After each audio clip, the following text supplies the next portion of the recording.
প্রিয় দর্শক, সবাইকে স্বাগত জানাচ্ছি গণতন্ত্রের সংলাপে। সঙ্গে আছি ডক্টর তৌহিদুল হক। দর্শক, অনুষ্ঠানটি সম্প্রচার হচ্ছে স্বপ্ন ধরার সৌজন্যে।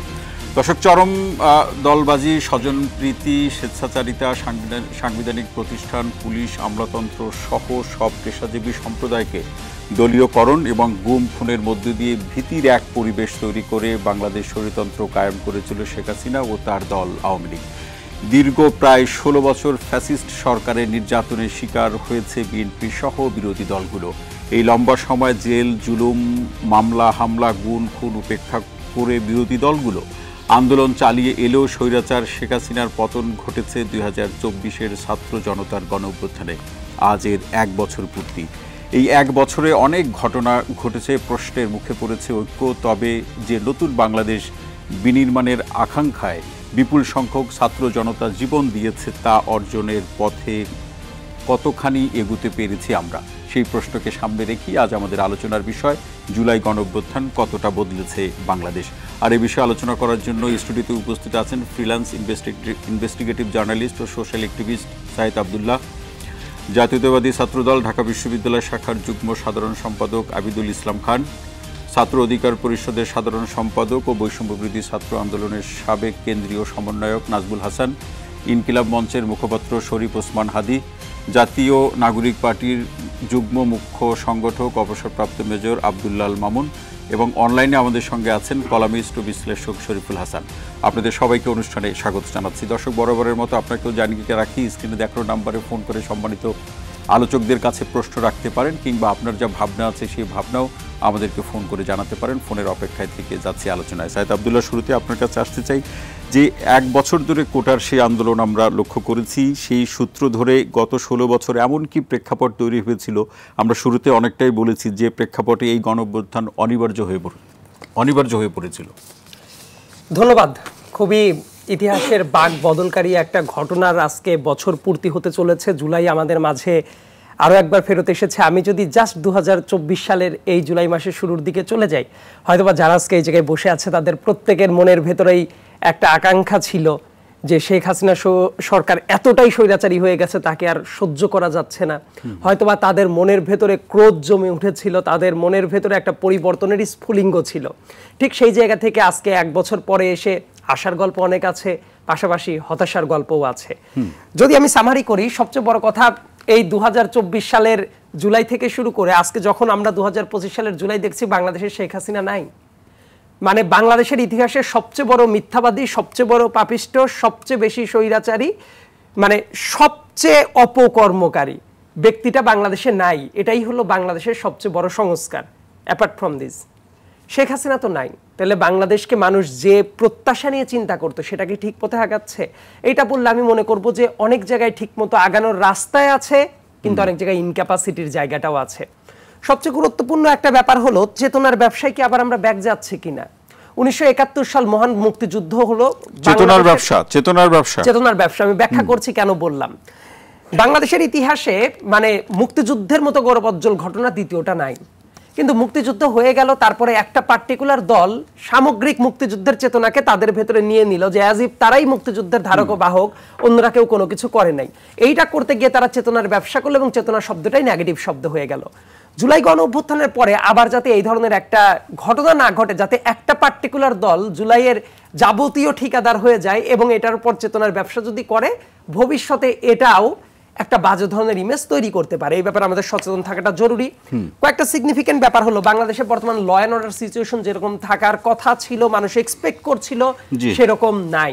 এই ব্যাপারে সরকারের ইন্টেনশন হয়তো বা আছে, তাদের ইন্টেনশনকে আমি সাধুবাদ জানাই, কিন্তু তাদের ভয়াবহ রকমের ইনক্যাপাসিটি আছে। অনেক ক্ষেত্রে তারা এটা স্বীকার করে না।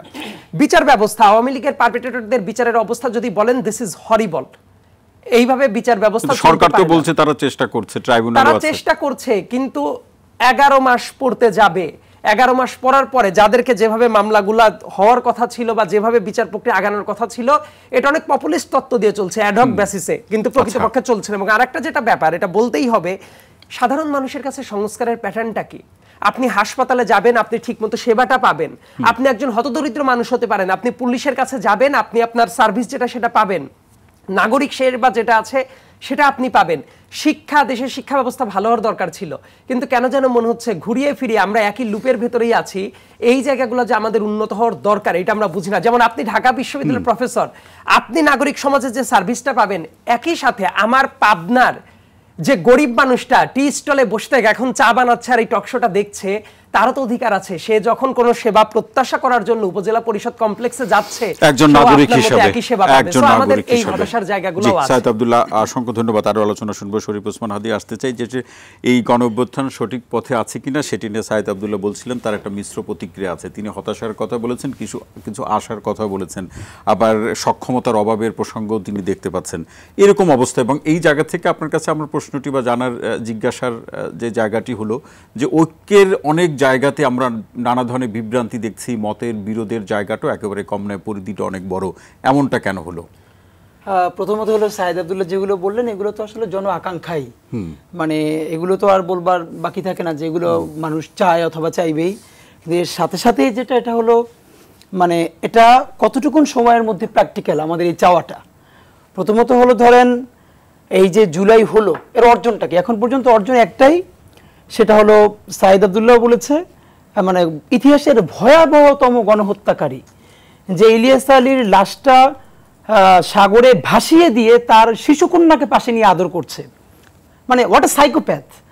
তো তাকে পালাতে হয়েছে লক্ষণ সেনের পরে। গত 800 বছরে বাংলার জমিন থেকে কোনো রাজা পালায় নাই, কোনো শাসক পালায় নাই, হাসিনাকে পালাতে হয়েছে। এটা হলো প্রথম অর্জন।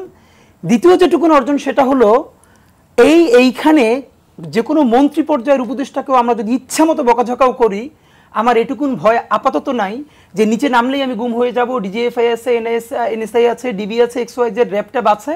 সুতরাং সব থেকে যেটা বড় অর্জন, গত 1 বছর ধরে বাংলাদেশের মানুষ একজন উপদেষ্টা পর্যায়ের মন্ত্রীকে পর্যন্ত জিজ্ঞেস করতে পারছে তার ঘড়ির এত দাম কেন, তার ফোনটা কোন পর্যায়ের। এর মানে এই যে আমাদের একটা রাজনৈতিক জনগোষ্ঠী হয়ে ওঠা, আমরা তো আসলে অলমোস্ট প্রজা। ধরেন আপনি ঢাকা বিশ্ববিদ্যালয়ের শিক্ষক, আপনি মোটামুটি একটা নাগরিক সুবিধা পাবেন, কিন্তু আমরাও নাগরিক কিনা, অথবা এলিট এই বর্গটার বাইরে অন্য মানুষ নাগরিক তো না এখনো। তো এই যে নাগরিক হয়ে ওঠার আকাঙ্ক্ষার প্রথম জায়গা হলো আমাদের রাজনৈতিক জনগোষ্ঠী। সেই প্রচেষ্টা বা সেই অর্জনে কি আমরা একটু হলে এগোতে পেরেছি? হ্যাঁ, কিছুটা আগাতে পেরেছে। এই সরকারের ক্ষেত্রে আমার যেটা ক্রিটিসিজম এক্স্যাক্টলি সেটা হলো এই সরকার অনেকগুলো ভালো কাজ করেছে, কিন্তু তার নাম্বারিংটা হলো 12 নম্বর ভালো কাজটা, 13 নম্বর ভালো কাজটা, 1 2 3 4 নাম্বার ভালো কাজটা সে অত জোর দিয়ে করতে পারে না। আর করতে না পারার সব থেকে যেটা বড় কারণ, এইখানে যত বড় বিগ শট খেলার জন্য যত বড় কলিজার সাহস দরকার, এইটা এই উপদেষ্টাদের মধ্যে কারো নাই, সঙ্গত কারণেই নাই। কারণ হচ্ছে এই উপদেষ্টাদের একজনেরও সন্তান এই জুলাই গণ অভ্যুত্থানে শহীদ হয় নাই।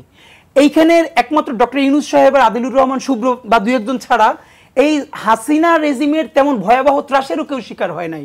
বিভিন্ন এনজিও থেকে, বিভিন্ন এম্বাসি থেকে প্রতিনিধি হিসেবে তারা উপদেষ্টা হয়েছেন, এক একজন এক একটা এজেন্ডা নিয়ে এসেছেন। সুতরাং জন আকাঙ্ক্ষার বাংলাদেশ গড়বার জন্য যে লড়াইটা, সেজন্য তো আসলে আমাদের, হ্যাঁ এখানে আমি বলি শুধু সরকারের দায় না, অবশ্যই দায় বাংলাদেশের রাজনৈতিক দলগুলোরও। প্রত্যেকটা রাজনৈতিক দল বড় করে ফিরিস্তি দিচ্ছে এই আন্দোলনে তাদের কতজন শহীদ, সেই ফিরিস্তিটা যেরকম দিচ্ছে, তাহলে এই জুলাইয়ের যেগুলো অবদান সেটা নিয়ে তাদের বড় কর্মসূচি নাই, কতটুকু দায় দায়িত্ব পালন করছে সেটাও দেখার বিষয়। আমরা এটি আলোচনা করব। শরীফ ওসমান হাদী, অসংখ্য ধন্যবাদ আপনাকে। শরীফুল হাসান ভাই আসতে চাই এই প্রসঙ্গটা নিয়ে যে আসলে সংস্কার, বিচার এবং সামনে একটি গ্রহণযোগ্য নির্বাচনের প্রশ্নে সরকারের উদ্যোগের যে জায়গাগুলো আছে, সেই উদ্যোগের জায়গাগুলোতে আমরা ক্ষেত্র বিশেষে যার যার রাজনৈতিক দলগুলোর প্রেক্ষাপটে বলছি সুবিধামতো ঐক্যের জায়গাও দেখছি, আবার মতের বিরোধের যে পরিধি সেটাও কিন্তু একেবারে কম নয়। গণ অভ্যুত্থানের যে প্রেক্ষাপটে যে জন আকাঙ্ক্ষা সেটা যদি পূরণ না হয়, সেই দোষারোপের জায়গাতে কেউ কেউ দেখছেন একেবারে কোড আনকোড এটি একটি ট্র্যাজেডিতে পরিণত হতে যাচ্ছে। শুনতে চাই আপনার বিশ্লেষণ, শরীফুল হাসান। না, ধন্যবাদ। আমি সাইদ আব্দুল্লাহর কথার সূত্র ধরেই বলি, ও খুব ভালো বলেছেন। আমিও মনে করি যে দেখেন সাধারণ মানুষ কি চায়। এদেশের একজন সাধারণ মানুষ তার জন্ম থেকে মৃত্যু পর্যন্ত যদি দেখেন, তার জন্মের পর জন্ম সনদ, তার ভূমি অফিসের সেবা, তার পাসপোর্ট সেবা, তার হাসপাতালের সেবা, আপনি যদি এদেশের নাগরিকদের যে দুর্ভোগ যদি দেখেন, গত 54 বছরে কি এদেশে এমন একটা দিন এসেছে যে দেশে কোনো নারী নিপীড়ন হয়নি, যে দেশের সাধারণ মানুষেরা আসলে দুর্ভোগে পড়েনি? এই যে সাধারণ মানুষের যে চাওয়া, দেখেন একটা দেশের যখনই পরিবর্তন আসে সবসময় তারুণ্য পরিবর্তনের স্বপ্ন দেখে। সেটা 52 বলেন, 69 বলেন, মুক্তিযুদ্ধ বলেন, 90 বলেন, জুলাই বলেন, সাধারণ মানুষ তরুণরা একটা সুন্দর দেশ চায়। কেমন দেশ চায়? এমন একটা দেশ আমি চাই, সাধারণ মানুষ, যে আমি আদালতে গেলে আমি কোন দলের বা আমার ক্ষমতা কি সেজন্য আমার বিচার প্রভাবিত হবে না। আমি পুলিশের কাছে গেলে আমি কোন রাজনৈতিক দল করি সেজন্য আমার বিচার হবে না। আপনি সেবা পেতে গেলে আপনার পরিচয় দিতে হবে না। আপনি এয়ারপোর্টে ঢুকতে গেলে অস্ত্র নিয়ে বা গুলি নিয়ে একজন সাধারণ মানুষ ঢুকলে যদি জেলে যেতে হয়, আপনি মন্ত্রী হলে আপনার যদি আলাদা কোনো কিছু হবে না। তো এই যে সাধারণ মানুষের যে চাওয়ার জায়গাটা যদি বলেন, আমি বলবো গত 54 বছরে ভীষণ দুঃখজনক হলো আমরা বারবার স্বপ্ন দেখেছি, আজ পর্যন্ত এমন একটি দিনও আসেনি যেদিনে সাধারণ নাগরিকরা যেমন দেশ চেয়েছিল সেমন দেশ পেয়েছে। আমরা বারবার পরিবর্তনের স্বপ্ন দেখেছি এবং আমি ব্যক্তিতন্ত্রে বিশ্বাস। এর পিছনে শরীফ ভাই আপনার আলোচনা শুনবে। এখানে আমাদের শরীফ ওসমান হাদি তার আলোচনা যে একটা প্রশ্ন রেখেছে, আলোচনার মধ্যে দিয়ে আমার মনে হয় সেটি একটু শোনা দরকার। সেটি হচ্ছে যে এখন যে সরকারে আছেন তার মধ্যে সরকার প্রধান এবং দু একজন উপদেষ্টা ছাড়া এই গণঅভ্যুত্থানে তাদের কি অবদান ছিল বা তাদের সন্তানদের কি অবদান ছিল, এই প্রশ্নটা তো যৌক্তিক, এটি তো আমরা করতে পারি। বা হাদি যে প্রশ্নটা উল্লেখ করলেন সেটি তো তিনি করতে পারেন, এর জবাব কি সরকারের কাছে আছে? আমি প্রথমত বলি যে আমি মনে করি যে গণতন্ত্রের সৌন্দর্য হচ্ছে আপনি প্রত্যেকটা মানুষের যা কিছু বলার রাইট আছে। হাদি বা যে কেউ বলতে পারে যে আমি মনে করি যে ইউনূস সরকারের একদিনও ক্ষমতায় থাকার রাইট নাই, তার বলার রাইট আছে। আবার কোন একজনের বলার রাইট আছে আমি মনে করি তিনি ক্ষমতায় থাকবেন। এই যে মত ভিন্ন মত, সেটাই হচ্ছে গণতন্ত্রের চর্চা। এবং এই আপনি দেখেন আমাদের যদি দেশ দেখেন, আপনি সে আইয়ুব খান আমল থেকে প্রতিটা দেশের সরকার একটা চমৎকার টার্ম পেয়েছে, উন্নয়ন। এত উন্নয়ন তারা করেছে, বাংলাদেশ থেকে তারা কখনো সিঙ্গাপুর, কখনো থাইল্যান্ড, কখনো দেশ বানিয়ে ফেলে। কিন্তু এদেশের সাধারণ নাগরিক যদি দেখেন তাদের জীবনযাত্রার মানে কতটা উন্নয়ন হয়েছে। একজন পুলিশ অফিসার তার পুলিশের পরিচয়টা ভুলে সে থানায় সেবা নিতে যাক, একজন বিচারক তার বিচারক পরিচয় দিয়ে আদালতে যাক, একজন ডাক্তার তার ডাক্তারের পরিচয় বলে হাসপাতালে সেবা নিতে যান। আপনি এই যে আমাদের দেশের যদি দেখেন, আমরা সংস্কারের আকাঙ্ক্ষা কেন পরিবর্তন বলি এবং কতগুলো পৃথিবীতে কতগুলো জিনিস এসছে কি ভিন্ন মত হচ্ছে। আপনি বলেন ইরাক বলেন, সিরিয়া বলেন, লিবিয়া বলেন, নানান দেশে কিন্তু উন্নয়ন কম ছিল না সরকারগুলো, কিন্তু কেন ডুবে গেল? কারণ আপনি মত প্রকাশের স্বাধীনতা দেননি, আপনি কথা বলতে দেননি। আমি আবারও মনে করি ডিজিটাল সিকিউরিটি অ্যাক্টের কথা, আপনাদের কথা বলার জন্য কিশোর থেকে আরম্ভ করে কত মানুষ জেলে গিয়েছিল। আপনি ক্রস ফায়ার গুম, আমি আপনাদেরও মনে করিয়ে দেই, বাংলাদেশ হচ্ছে এখন সেই দেশগুলোর মধ্যে একটা যেই দেশের নাগরিকরা যে কোনো মূল্যে দেশ ছাড়তে চায়, ভূমধ্য সাগর পাড়ি দিয়ে যেই দেশের নাগরিকরা দেশ ছাড়ার জন্য মরিয়ে, বাংলাদেশ হচ্ছে সেই তালিকা একটা। কেন এই দেশের তরুণরা দেশ ছাড়তে চায়? একটা সুন্দর স্বপ্নে যে দেশে আমরা দেখেছিলাম সেই দেশকে আমরা পাচ্ছি। এবং কতগুলো ব্যবস্থাটা কি যে প্রতি 5 বছর পর পর আপনি দেখেন ট্রাম্পের মতন লোক আমেরিকা নির্বাচিত হয়েছে, আবার আপনি জোহরের মতন লোক মেয়র নির্বাচিত হতে যাচ্ছে। আপনার প্রতি 5 বছর পর পর নির্বাচন হতে হবে, প্রথম কথা। প্রতিটা মানুষের মত দ্বিমত প্রকাশের অধিকার থাকতে হবে। আপনি এত সংস্কার আলাপ দরকার নাই। আপনি যদি আপনার বিচার বিভাগটা এমন থাকে যে কোনো মানুষ তিনি আসলে তিনি ন্যায় বিচার পাবেন।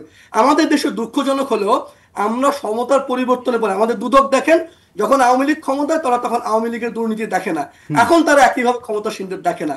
আমাদের বিচার বিভাগ সবসময় তারা ক্ষমতাসীনদের বা যারা পাওয়ারফুল তাদের পক্ষে থাকে এবং আমরা জানি কোন আদালতে কে রায় পাবে। কোনো না কোনো ভাবে প্রাতিষ্ঠানিক যে রাষ্ট্রের যে প্রাতিষ্ঠানিক শক্তি যারা জনগণের, এই কথাটাই বলি, আমি শেষ করে এই কথা বলি, ব্যক্তিতন্ত্রে আপনি ফেরেশতা বসা দিলে কিছু হবে না, প্রতিষ্ঠানগুলো ঠিক করেন, প্রতিষ্ঠানগুলো ঠিক করতে হবে। প্রাতিষ্ঠানিক আদালতে আমি দলীয় করেই দেখতে পাচ্ছি। জি, শরীফুল হাসান, প্রাতিষ্ঠানিক শুদ্ধাচার এবং সেখানে এক ধরনের শুদ্ধিকরণ দরকার। অসংখ্য ধন্যবাদ। আরো আলোচনা শুনবো। আব্দুল্লাহ মাহমুদ, আপনার কাছে আসতে চাই যে আসলে গণঅভ্যুত্থানে এই নেতৃত্বের প্রশ্নে কে কতটা দাবিদার, এই আলোচনা যখন ওঠে তখন এমনও আলোচনা হচ্ছে যে এটা এনসিপির যারা এখন নেতৃবৃন্দ আছেন কিংবা সেই সময় বৈষম্য বিরোধী ছাত্র আন্দোলন তারাই নেতৃত্ব দিয়ে এটাকে সফল করেছেন। অন্য রাজনৈতিক দল বা ছাত্র সংগঠনের অবদানকে অনেক ক্ষেত্রে ছোট বা খাটো করে দেখা হয়, এমনটিও বা কেন? ধন্যবাদ আপনাকে। প্রথমেই জুলাইয়ের 1 তারিখ ভাই বলছিলেন, আমরা যারা এই জুলাই মাসে যারা শহীদ হয়েছেন তাদের প্রতি শ্রদ্ধা জানিয়ে শুরু করছি। আমি তো মনে করি আসলে আমাদের দল থেকে, দলের যারা নেতৃস্থানীয় আছেন তারা এখনো পর্যন্ত কেউ এটা একবারের মুখ দিয়ে উচ্চারণ করে নাই যে এনসিপির এই আন্দোলন যেটা আছে এটা টোটালি এনসিপির। বরঞ্চ আমি সহ আমার অন্যান্য যারা সহযোদ্ধা যারা আছে, আমার ডানে এবং যে বামে যে ভাইরা বসে আছেন, আমি তো তাদেরকে সবসময় স্যালুট করি। আমার মতো যারা আছে সবাই স্যালুট করেছে, বিকজ এইটা তো আসলে তারা যেই ভূমিকাটা তখন পালন করেছে, আপনি নাহিদ ইসলাম বলেন, হাসনাত আব্দুল্লাহ বলেন, সাইদ আব্দুল্লাহ বলেন, হাদি বলেন বা যারা বলেন, এই জেনারেশন, এই প্যাসেজটা যে ছিল জেনারেশনের, তারা যে ভূমিকা পালন করেছে, প্রবাবলি আমি আর আপনি মাঝখানে যারা বসে আছি তারা এতটুকু পারি নাই। এটা ফার্স্ট আমাদেরকে মেনে নিতে হবে। কিন্তু এই আন্দোলনটা এনসিপির অনেক নেতাই তাদের বক্তৃতায় বলেছে ছাত্রদল বা বিএনপিকে উদ্দেশ্য করে অন্যান্য দলগুলো এতদিন কোথায় ছিলেন। ওকে, এটার একটা কনটেক্সট আসলে ডিফারেন্ট। আপনি দেখেন, যখন আন্দোলন চলাকালীন সময় তো বিএনপির মির্জা ফখরুল ইসলাম আলমগীর সাহেব বলেছেন যে হচ্ছে এই আন্দোলনের সাথে তাদের কোনো সম্পৃক্ততা নাই। পরবর্তীতে তারা আন্দোলন করেছে, সো উনি ওইটা বলেছেন, পরবর্তীতে আবার আন্দোলন করেছেন, দেখে যে আগেরটা তার মানে ধরেন ওইটা ধরে ওনাকে অ্যাটাক করতে হবে তাও না, পরবর্তীতে তো ওনারা এসছেন, right? So we accept that যে তার আন্দোলনে এসেছেন এবং ধরেন সরাসরি কাজ করেছেন। এখন যখন কোনো দল সরাসরি বলতে থাকে যে হচ্ছে এই আন্দোলনের আসলে প্রেসক্রিপশনটা লন্ডন থেকে এসেছে, এইটা একটু দৃষ্টিকটু হয়। এবং এটার এগেনস্টে যখন একটা কি বলবো, এটাকে অশোভনও বলা যাবে না, অসামঞ্জস্য যখন একটা বক্তব্যকে আপনি যদি সাপোর্ট করেন তখন এটাকে স্টাবলিশ হয়ে যায়, তখন এটার এগেনস্টে কিন্তু আপনাকে রেটরিক হোক আর সরাসরি হোক কিছু একটা বলতে হবে। সো সেইটার এগেনস্টে আমি মনে করি যে এটা সুন্দরভাবে সাবলীল ভাষাই তারা বলেছে যে এটা কোনো এক দলের নয়, বরঞ্চ এখানে যারা ছিল তারা এটা ফ্রন্ট লাইনে তারা কাজ করেছে। এবং আমি আবার বলছি, এখানে যারা বসে আছেন আমাদের ডানে এবং তারা করেছেন। সো এইখানে শুধুমাত্র লন্ডন থেকে অথবা শুধুমাত্র একটা দল, তারা অনেক বছর ধরে তারাই এটাকে বীজ বপন করেছেন, এইভাবে আসলে আন্দোলন হয় না। 16 বছর তো বিএনপি তো সবচেয়ে বেশি ক্ষতিগ্রস্ত হচ্ছে। I don't disagree on that. আমি অ্যাবসলিউটলি এটাতে একমত যে হচ্ছে আপনার বিএনপি সবচেয়ে বেশি নিপীড়িত, নিষ্পেষিত, শোষিত সবকিছুই তারা। কারণ এছাড়া তো অন্য দল, এনসিপি বলেন বা অন্যান্য দলগুলো বলেন, তখন তো নাই। আর জামাত ইসলামের কথা তো তখন আসেই না।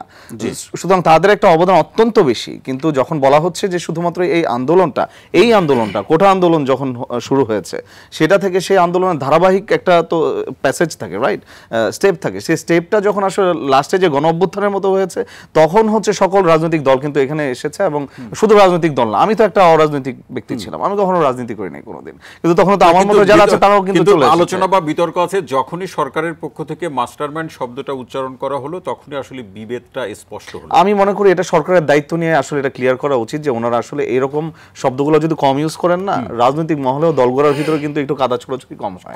এখানে মাস্টারমাইন্ড আর মাস্টারলেস মাইন্ডেড তো কিন্তু কিছু নাই, সবাই অবদান রেখেছে। কিন্তু কেউ নাহিদ ইসলাম, হাসনাত আব্দুল্লাহ, সার্জিস আলম, হাদি বলি, সাইদ আব্দুল্লাহ বলি, তাদের মতো যারা আছে তারা ফ্রন্ট লাইনে থেকে আন্দোলন করেছেন। সো যুগপৎ আন্দোলনে যারা নেতৃত্ব দিয়েছে তাদেরকে সম্মানটুকু দিতে হবে যোগ্য। আবার হচ্ছে যে অবস্থান থেকে অংশ নিচ্ছে প্রত্যেককেই আমরা সম্মান জানাই, কিন্তু একজনকে কক্ষিগত করে মাস্টারমাইন্ড। আব্দুল মাহমুদ, আপনাকে অসংখ্য ধন্যবাদ। আবিদুল ইসলাম খান, আসতে চাই যে বিএনপি বা ছাত্র দলের যে অবদান, সেটাকে এই রাজনৈতিক বিতর্কের মধ্যে ফেলে দেওয়ার পিছনে আপনারা নানা ধরনের অভিযোগ খুঁজে পান, অথবা আপনারা মনে করছেন যে এটি একটি ষড়যন্ত্র। কে করছে এই ষড়যন্ত্র, কি বা তার উদ্দেশ্য? আপনাকে অসংখ্য ধন্যবাদ। আজকে যারা উপস্থিত আছেন আপনাদের প্রতি হচ্ছে শুভেচ্ছা জানিয়ে, এবং আরটিভির যারা দর্শক দেখছেন সকলের প্রতি আমি সালাম জানিয়ে, এবং জুলাই মাস কেন্দ্রিক হাজার শহীদ, 25,000-এর অধিক আহত সকলের প্রতি সমবেদনা জানিয়ে আমি আমার আলোচনা শুরু করছি। আজকের আপনার যে আলোচনা, সেই আলোচনায় লেখা হয়েছে যে কতটা বদলেছে বাংলাদেশ। শুরুতে সবাই বলেছে মেসিভ পরিবর্তন হয়েছে, হাসিনার মতো ফ্যাসিস্ট বাংলাদেশ থেকে পালিয়ে গিয়েছে। দেখেন, একটা গণ অভ্যুত্থান কিংবা একটা আন্দোলন একটা চেতনাকে ধারণ করে হয়।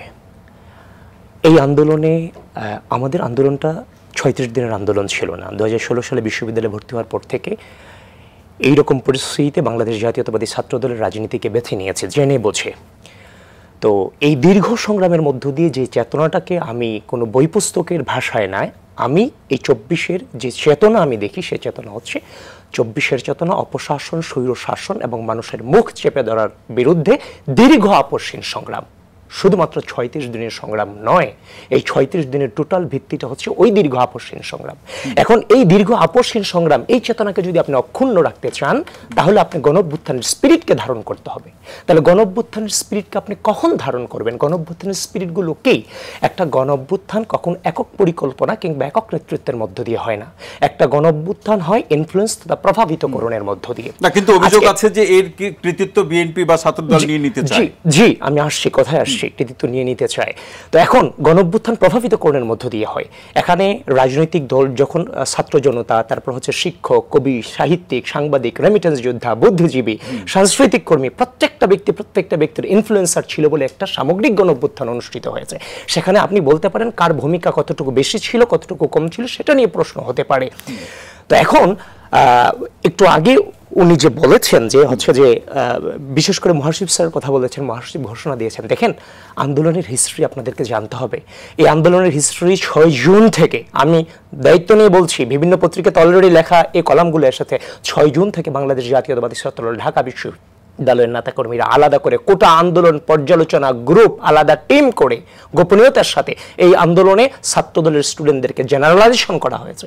এবং যে উদ্দেশ্যে এদেরকে জেনারেলাইজেশন করা হয়েছে, 2018 সালের যে কোটা সংস্কার আন্দোলন আমরা করেছি, আমরা জানি এই মুহূর্তগুলোতে ফ্যাসিস্ট ভুল করে থাকে। ভুল করলে এই সুযোগটা যেন কে নিতে পারে, ফ্যাসিস্টকে ফ্যাসিস্ট হিসেবে কে এস্টাবলিশ করতে পারে, অবশ্যই রাজনৈতিক ছেলেমেয়েরা। আপনারা যদি ছাত্রদল আন্দোলন করতে, বৈষম্যবিরোধী ছাত্র আন্দোলন কি করেছে? 14 তারিখ রাতে হাসিনাকে ঢাকা বিশ্ববিদ্যালয়ের মাটি থেকে স্বৈরাচার শব্দে, কে বলেছে স্বৈরাচার, এই স্বৈরাচার শব্দে প্রতিষ্ঠিত করেছে বাংলাদেশ জাতীয়তাবাদী ছাত্রদলের নেতাকর্মীরা। যে ছেলেটা হাসিনাকে স্বৈরাচার শব্দে প্রতিষ্ঠিত করেছে, ঠিক তার দুদিন পরে তার ইরাকি মাটার বাসাকে তছনছ করা হয়েছে, তার ময়মনসিংহের বাসাতে হচ্ছে যে অভিযান চালানো হয়েছে। তো সুতরাং এই এখনো যদি বলেন যে হচ্ছে যে বিএনপি কিছু করে নেই, আজকে এটা বলুন যে এই আন্দোলনের কৃতিত্ব কি আপনারা এককভাবে নিতে চান?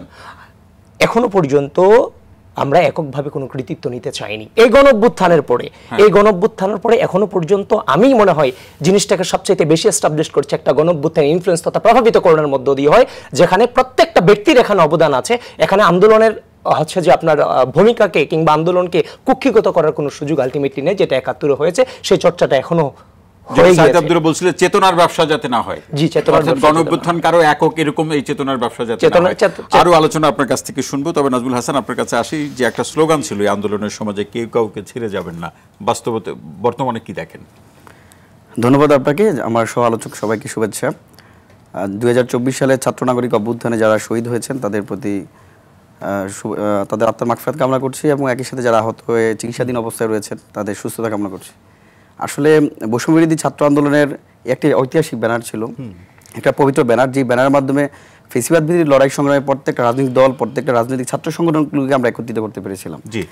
এখন পরবর্তী সময়ে আমরা যে বিভিন্ন আলোচনা আসছে, সেই জায়গাতে আমরা আমাদের বৈষম্যবিরোধী ছাত্র আন্দোলনের সংকীর্ণতা বা তাদের কুক্ষিগতার প্রবণতার কারণে সেই ব্যানারটা আজকে যেটা ঐক্যের প্রতীক ছিল, সেটা আজকে বিভাজনের প্রতীক হিসেবে দাঁড়িয়েছে।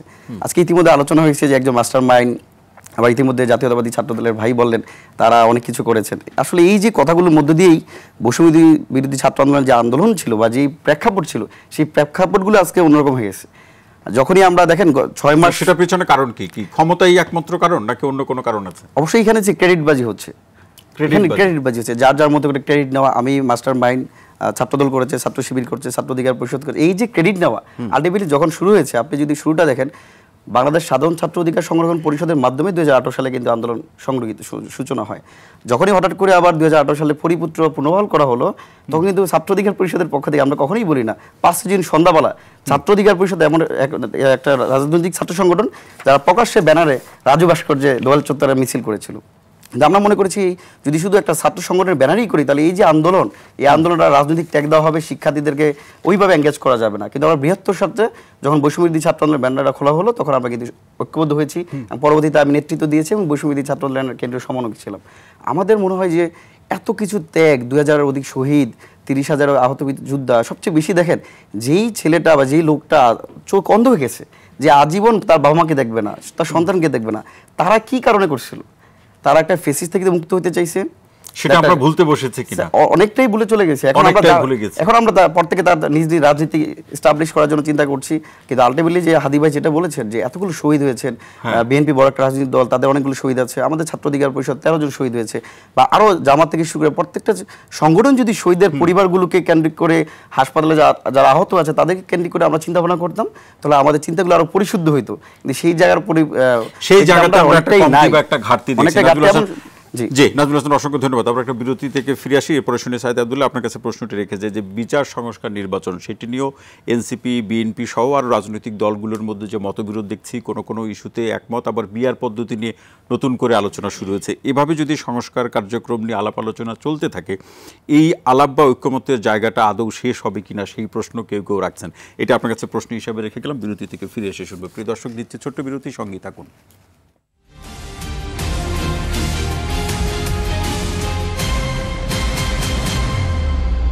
দর্শক বিরতির পর আরও একবার স্বাগত জানাচ্ছি গণতন্ত্রের সংলাপ অনুষ্ঠানে। সঙ্গে আছে ডক্টর তৌহিদুল হক। আপনারা আজকে যে বিষয়টি নিয়ে আমরা আলোচনা করছি, জুলাই গণঅভ্যুত্থান কতটা বদলেছে বাংলাদেশ, যে প্রশ্নটি সাইদ আব্দুল্লাহ আপনার কাছে রেখে যাও, যে বিচার সংস্কার নির্বাচন নিয়েও কিন্তু এনসিপি সহ বিএনপি এবং অন্যান্য রাজনৈতিক দলগুলোর মধ্যে যে বিতর্ক দেখছে, মতের বিরোধ দেখছে, এর মধ্যে দিয়ে আসলে কোনো ঐক্যমতে পৌঁছানো সম্ভব কিনা? বদলাতে হলে তো ঐক্যের জায়গায় আসতে হবে। গণতন্ত্রের যে আলাপটা হচ্ছিল সেই জায়গাতে সবচেয়ে সৌন্দর্যের দিকটাই হলো ভিন্ন মতটা থাকবে, এবং আমি বিশ্বাস করি আপ টু কিয়ামত কোনোদিন কেউ আরেকজনের সাথে 100% মতে একমতে যাইতে পারবে না। এবং যে ধরনের আলাপ আলোচনা হচ্ছে, অনেক জায়গায় তো আশাবাদী হওয়ার মতো ঘটনা আমি দেখি। আমি এতটা নৈরাশ্যবাদী না, আবার কিছু কিছু জায়গায় আমি মনে করি আলোচনাটা যে জায়গায় দাঁড়িয়ে গেছে সেই জায়গা থেকে উন্নতি হওয়ার স্পেসটা আছে এখনো। হয়তোবা নেগোসিয়েশন আরেকটু হলে আর্ট অফ কম্প্রোমাইজের মাধ্যমে সেই জায়গাটাতে চলে যেতে পারি। কিন্তু যে জায়গায় হতাশার জায়গাটা আছে, নির্বাচন সংস্কার দুইটা বিপরীতমুখী ব্যাপার না, বারবার করে জোরপূর্বকভাবে দুইটাকে পাশাপাশি মুখোমুখি করা হচ্ছে, এই ব্যাপারটা উচিত না। দেখবেন যে আজ থেকে এই কয়েক মাস আগেই 5 বছর চাই একটা হাইপ উঠলো। মানে আপনি দেশে অটোক্রেটিক রেজিম থেকে ডেমোক্রেসির দিকে ব্যাক করতে চান, অ্যাট দ্য সেম টাইম আপনি ইলেকশন চান না। মানে এই যদি হয় অবস্থা, তাহলে আসলে আপনি অথরিটেরিয়ান যে রেজিমটা আছে সেই রেজিমের স্ট্রাকচারটাকে ভাঙতে দিতে চান না। অ্যাপার্ট ফ্রম দিস, আবার কি শুধুমাত্র একটা ইলেকশন আপনি চাইলেই করে ফেলে দেওয়া যায়? আজকের দিন একটা ইলেকশন করলে ঠিক হাসিনা স্টাইলে ইলেকশনটা হবে। ইলেকশন করার জন্য সংস্কারটা জরুরি। সেই প্রয়োজনীয় সংস্কারটুকু তো করতে চাচ্ছে, সরকার প্রয়োজনীয় সংস্কারটুকু করতে চাচ্ছে। অনেক জায়গায় প্র্যাকটিক্যাল ডিসিশন হচ্ছে না, আবার অনেক জায়গায় এমন ব্যাপার হচ্ছে যে টু অ্যাডভেঞ্চারাস ব্যাপার স্যাপার, ওইটা আমাদের বাংলাদেশে ফিট করবে কিনা সেই আলোচনাটাও জরুরি। যেমন আইয়ুব খানের মডেল বাংলাদেশের লোকাল গভর্নমেন্ট ইলেকশন সংস্কারের ক্ষেত্রে তারা নিয়ে আসছে। তারপর বিভিন্ন কমিশনে যে ধরনের প্রস্তাব দেওয়া হয়েছে, পরবর্তীতে ঐক্যমত কমিশন নিজেই বলছে যে এটা বাস্তবায়নযোগ্য না। কিছু কিছু জায়গায় চমৎকার কাজ হয়েছে। আর্টিকেল 70 নিয়ে সোফার যতটা ঐক্যমতের জায়গাটা এসেছে, এর ফলে আমি একটা জিনিস বিশ্বাস করি, রাজনৈতিক দল অন্তত কিছু কিছু জায়গায় একমতে চলে আসতে পারে দেশের স্বার্থে। যেমন বলা হচ্ছে অর্থ বিল এবং আস্থা বিল, এই দুটা বাদ দিয়ে মোটা দাগে পার্লামেন্টারিয়ান যারা থাকবে তারা স্বাধীনভাবে মত প্রকাশ করতে পারবে। এটা কিন্তু একটা হিউজ ডেভেলপমেন্ট। আর একটা কথা যদি বলি, ভবিষ্যতে দেখা যাবে করলে কি দাঁড়ায়, এবং আমি আশা রাখবো যে ওই দুইটা জায়গা, ওই দুইটা হলে দেখা যায় যে হর্স ট্রেডিং হওয়ার সম্ভাবনা থাকে, সরকার ঘন ঘন পরিবর্তন হওয়ার সম্ভাবনা থাকে। কিন্তু ওই দুইটা ইস্যু বাদ দিয়ে অন্যান্য জায়গায় যদি থাকে, অন্তত পক্ষে মমতাজের মতো পার্লামেন্টে দাঁড়িয়ে 5 মিনিটের ভেতরে 4 মিনিট উন্নয়নের গীতি আর আরেকজনের প্রশংসার স্তুতি গাইতে হবে না, বরং কোনো জায়গায় লেটসে একটা চমৎকার ডিবেট হতে পারে যে ধর্ষণের সর্বোচ্চ শাস্তি মৃত্যুদণ্ড হওয়া উচিত নাকি যাবজ্জীবন কারাদণ্ড হওয়া উচিত। পার্লামেন্টারিয়ানরা চমৎকার ডিবেট করতে পারে, একটা পার্লামেন্ট আসতে পারে। আরেকটা যে ব্যাপার আমি বলছিলাম, এই আরেকটা ব্যাপারের কথা বলছেন, এটা আমরা শুনবো, তবে একজন দর্শক আছেন, তার প্রশ্নটি শুনে আমি ফিরছি। প্রিয় দর্শক কে আছেন, পরিচয় দিয়ে প্রশ্ন করুন। আসসালামু আলাইকুম তৌহিদ ভাই, আমি গাজীপুর থেকে ইজাজ আহমেদ বলছি। জি, ওয়ালাইকুম আসসালাম। জি বলুন ভাই। তৌহিদ ভাই, আমাকে একটু সময় দিবেন? জি জি প্লিজ। মিনিট, আমি একটু নিঃশ্বাসবিহীন ভাবে কথা বলে ফেলি। হ্যাঁ, আচ্ছা। আমার প্রশ্নটা হচ্ছে, ঠিক 1 বছর আগে এই সময়ে আমরা যেই ঐক্যের মধ্যে ছিলাম, বিএনপি, জামাত বা ছাত্র সবার মধ্যে যেই ঐক্যটা ছিল, ঠিক 1 বছর পরে আমরা এই যে দ্বিধা বিভক্তি এবং আমাদের ওই ঐক্যের জায়গায় এখন আওয়ামী লীগ চলে গেছে, আওয়ামী লীগ হয়ে গেছে এখন ঐক্যবদ্ধ, আর আমরা হয়ে গেছি একেবারে কয়েকটা খণ্ডে বিভক্ত। তো এই দায়টা কার? এই দায়টা আমি মেইনলি আসলে আমাদের রাজনৈতিক দলগুলোর উপরেই দিতে চাই। আর এনসিপি আর যে প্রতিনিধি আছে, আমার ওনার কাছে একটু প্রশ্ন। আপনারা একটা শব্দ বলছিলেন, নতুন রাজনৈতিক বন্দোবস্ত। তো এই নতুন রাজনৈতিক বন্দোবস্তর ব্যাপারে আপনাদের যে পুরোপুরি ধারণাটা আপনারা কি জনগণের সামনে তুলে ধরতে পারছেন? আপনারা নতুন রাজনৈতিক বন্দোবস্ত বলতে আপনাদের রাজনীতিটা, এনসিপির রাজনীতি এখন কিসের উপরে অ্যাকচুয়ালি টিকে আছে আমরা জানি না। আপনারা টক শোতে হোক, মাঠে ঘাটে, যে কোনো জায়গায় জাস্ট বিএনপির সমালোচনা করে এখন টিকে আছেন। বাদ দেন বিএনপির সমালোচনা, বলেন তো আপনাদের রাজনীতিটা কি? এটি এনসিপির যিনি নেতা আছেন তার কাছে আপনার প্রশ্ন যে এনসিপি কিসের উপরে কোন ভিত্তির উপরে বা আদর্শিক ধারায় টিকে আছে। কিন্তু আপনার কাছে যেহেতু একজন সচেতন ভাই, আপনার আলাপ তো আমরা শুনলাম, কিন্তু আপনার কাছে একটা ছোট্ট প্রশ্ন, যে এই যে স্বৈরাচারী আওয়ামী লীগ যে নেই, এটাই কি নতুন বন্দোবস্তের একটি উদাহরণ বা ধরন না? অবশ্যই অবশ্যই। এই যে হাসিনা যে পালায় গেছে এটা আমাদের একটা অর্জন, কিন্তু আমাদের অর্জন আসলে ছিল আরো বৃহৎ আকারে। যেমন আমি ছোট্ট করে একটা উদাহরণ দিই, আমার উপজেলা স্বাস্থ্য কমপ্লেক্স যেগুলি, এগুলো কি খুব একটা সংস্কার হয়েছে? আমরা আছি কি 2 বারের বেশি প্রধানমন্ত্রী হওয়া যাবে না। আচ্ছা আমি ধরি 8 এবং 14 পরে 18তে এসে যদি শেখ রেহানা প্রধানমন্ত্রী হইতো এবং দলীয় প্রধান শেখ হাসিনা হইতো, সংসদীয় নেতা ওবায়দুল কাদের দিত, আওয়ামী লীগ কি খুব ভালো একটা দল হয়ে যেত? আপনারা একটু আমাকে একটু বুঝায় বলেন তো। যদি আচ্ছা, নিশ্চয়ই এই আপনার আলোচনা এবং যে প্রশ্ন সেই বিষয়গুলো নিয়ে আমরা আলোচনা করব। আপনি আমাদের সাথেই থাকুন সাইদ আব্দুল্লাহ, যে আলোচনাটা শুনছিলেন। বিচারের ব্যবস্থা, বিচার নিয়ে যে কথাটা বলছেন, আমি আসলে নর্মালি পপুলিস্ট বিচারের তত্ত্বে বিশ্বাস করি না। As a student of law আমি এই ব্যাখ্যাটা করব, কিন্তু সেটা শোনার পরে অনেকে আশাহত হতে পারেন। আশাহত হতে পারেন এই কারণে, অনেকেই চান যে ধরতক্তা মারপের একটাই বিচার হয়ে যাবে। নো, তড়িঘড়ি করে ক্রিমিনাল অফেন্সগুলো অবশ্যই বিয়ন্ড রিজনেবল ডাউট প্রমাণ করতে হয়। এখন একটা খুন হইল রামপুরাতে, খুনটা করার ক্ষেত্রে স্পষ্টতই জড়িত ছিল 2 থেকে 3 জন। আপনি তাদেরকে আসামি করলেন, একই সাথে 300 থেকে 400 জনের নামে মামলা দিলেন। একজন অভিনেত্রী, সে ওই টাইমে বাংলাদেশেই ছিল না, সে ছিল বিদেশে, তাকে মামলা দিলেন 300 নম্বর আসামি হিসেবে এবং সে এয়ারপোর্টে গেল, তাকে গ্রেপ্তার করলেন, তাকে নিয়ে এসে আগের দিন জামিন দিলেন না, পরের দিন অনেক কথাবার্তা হইল, তার পরের দিন আবার হঠাৎ করে জামিন দিয়ে দিলেন। এর মানে হইল আদালতও চলছে হইল ফেসবুক দেখে দেখে। এই কাজটা রাষ্ট্রের ক্ষেত্রে হওয়া উচিত না। দেখেন, অতীতেও অনেক বিচার ব্যবস্থা নিয়ে প্রশ্ন উঠেছে। আমি মনে করি এই ফ্যাসিস্ট রেজিমের প্রত্যেকের বিচার হওয়া উচিত। অ্যাট দ্য সেম টাইম এই বিচারের ভেতরে ফেয়ারনেসটা থাকাটা জরুরি। ফেয়ারনেস না থাকলে প্রবলেম কি হবে জানেন? কনসেপচুয়াল আইডিয়া অনেক ক্ষেত্রে চেঞ্জ হয় সময়ের সাথে। আজকে যে আবেগটা আছে সবার ভেতরে, হু নোজ আজ থেকে 7 বছর পরে সেই আবেগটা নাও থাকতে পারে। দেখেন 13 সালের বিচার ব্যবস্থা নিয়ে এখন অনেক প্রশ্ন ওঠে, কারণ বিয়ন্ড রিজনেবল ডাউট তারা অনেক ক্ষেত্রে প্রমাণ না করতে পেরে তারা অনেক ইঞ্জিনিয়ারিং কাজ কারবার করেছে। সো বর্তমানেও আমি চাই পারপেট্রেটর যারা আছে বিচারটা তাদেরই হইতে হবে, এবং এই জায়গাতেও জোড়াতালির বিচার করা যাবে না। কিন্তু জোড়াতালির বিচার হচ্ছে, এবং সেটা উপদেষ্টারাও অনেক ক্ষেত্রে মানে তাদের যে দায়বদ্ধতার জায়গাটা আছে তারা সেটা দেখাচ্ছে না। আর একটা ব্যাপার হইল, সেক্ষেত্রে যেমন বিএনপির পক্ষ থেকে একাধিকবার বলা হয়েছে ট্রাইব্যুনালের সংখ্যা বাড়ানোর জন্য, সেটি কি সমাধান হতে পারে দ্রুত গতিতে? ট্রাইব্যুনালের সংখ্যা বাড়ানোর জরুরি, একই সাথে মামলাটা ফ্রেমিং কিভাবে করা হচ্ছে সেই ব্যাপারটা জরুরি। আবার অনেক ক্ষেত্রে যাতে এমন না হয়, লেটস সে XYZ, আমি আপনাকে দেখতে পারি না, আপনারে বললাম এই ওর তো স্বৈরাচারের দোষর, ওকে আজকেই ধরে ফেলো, 8 থেকে 10 জন আসলো আপনাকে ধরে ফেললো। নো, এই কাজটাও হওয়া উচিত না। বরং মানুষের আস্থার জায়গাটা কেন নাই? কারণ স্বৈরাচারের দোষরদেরকে সরকার নিজে পুনর্বাসন করেছে অনেক জায়গায়, করার পরে সরকার অনেক জায়গায় ইনঅ্যাক্টিভ আছে। দেখা যাচ্ছে একটা অপকর্ম ঘটছে, যে মুহূর্তে সরকার আছে, ট্যাক্স পেয়ারদের মানি নিয়ে তারা বেতন নিচ্ছে, ওই মুহূর্তে আমি দেখতে চাই সরকার ভিজিল্যান্ট আছে।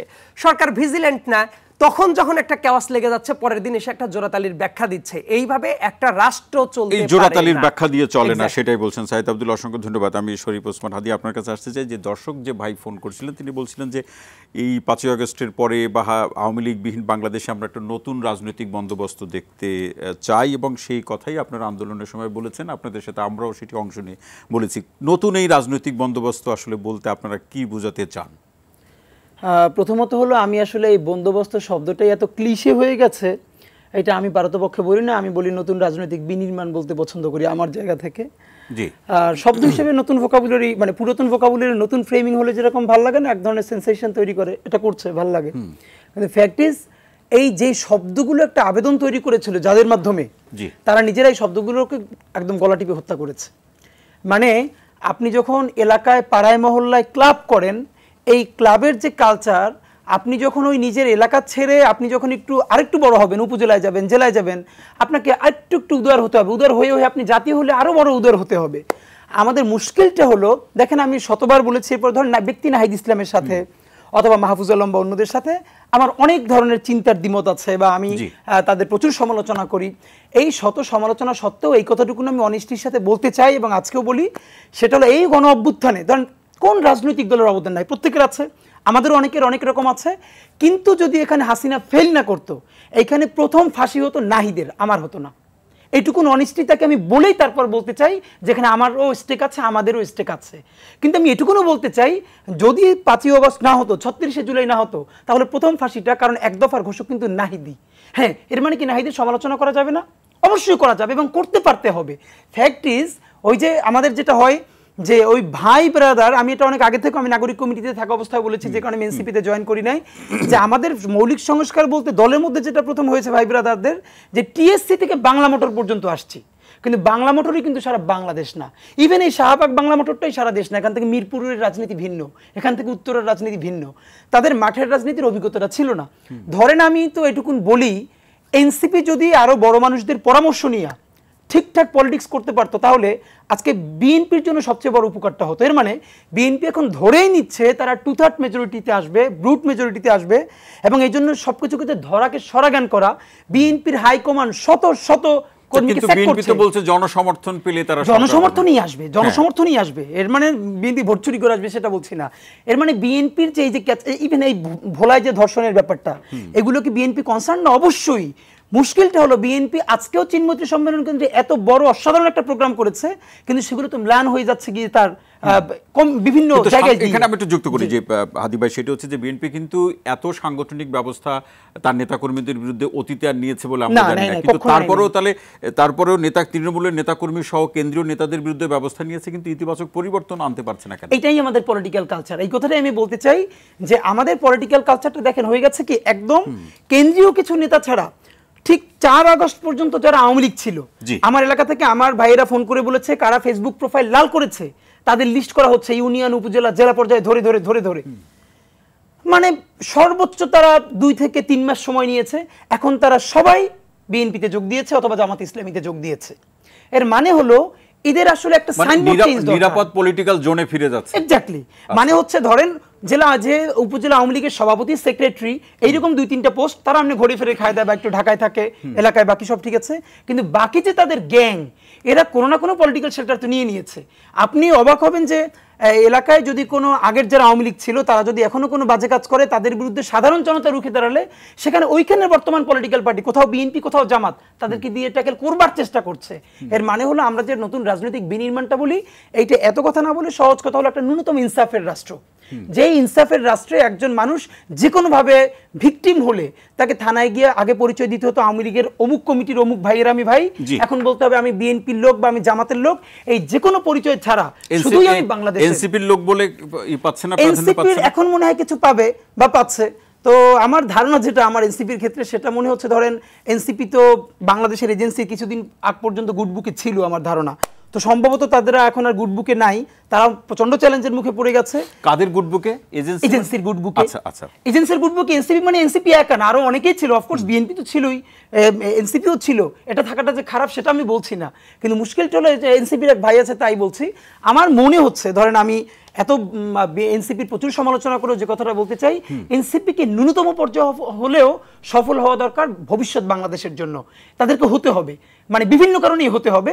কিন্তু সেজন্য আমার যেটা দরকার যে এই মনে হয় this is the last chance, যে তারা যদি জনতার কাছে গিয়ে জনতাকে বুঝাতে পারে, প্রচুর প্রেস মিট করে প্রচুর বিএনপির সমালোচনা করে নিজের রাজনীতি দাঁড় করানো যাবে না। জি, অসংখ্য ধন্যবাদ শরীফ ওসমান হাদি। আমি একটু শরীফুল ইসলাম ভাই আপনার কাছে আসতে চাই, এই আলোচনার সূত্র ধরে যে নতুন রাজনৈতিক বন্দোবস্ত কিংবা বিনির্মাণ, যে শব্দের উপরে আস্থা রাখি অথবা ভর করি না কেন, এই যে 5ই আগস্টের পরে আইন শৃঙ্খলা পরিস্থিতি কিংবা মানুষের মানবাধিকার বা সাংবিধানিক অধিকারের প্রসঙ্গে এসে এখন যে বাস্তবতা দেখছি, এর সূত্র ব্যাখ্যা দিয়ে যে প্রশ্নটি আপনার কাছে আমি রাখতে চাচ্ছি সেটা হলো, মব ভায়োলেন্স কোনোভাবে বন্ধ করা যাচ্ছে না কেন?